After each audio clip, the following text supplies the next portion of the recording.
Salut, à l'occasion de l'arrivée du nouveau James Bond, je continue de me remater toute l'intégrale de James Bond. Oui, les tout premiers qui se passent dans les années 60 avec Sean Connery. J'en suis au numéro 5, on ne vit que deux fois.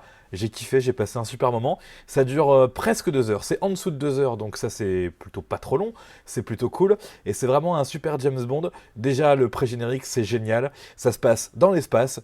C'est limite mieux fait que Gravity. Non, je plaisante, mais en tout cas, voilà, ça m'a rappelé un peu Gravity, parce qu'on a un cosmonaute, en gros, qui va être abandonné.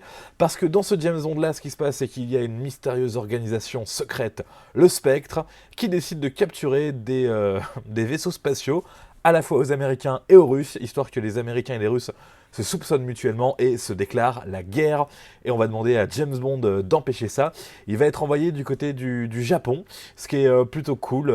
Ça donne une ambiance géniale à tout le film. Les James Bond girls asiatiques sont magnifiques. Au début du film, on fait mourir James Bond. Ça fait partie du truc, quoi. C'est vrai qu'on se dit, mais pourquoi? Que se passe-t-il? Pourquoi James est mort? Et en fait, James revient, ne vous inquiétez pas. On a le droit à quelques scènes kitschichimes comme James Bond qui va atterrir directement dans le bureau du patron des services secrets japonais, et c'est très amusant.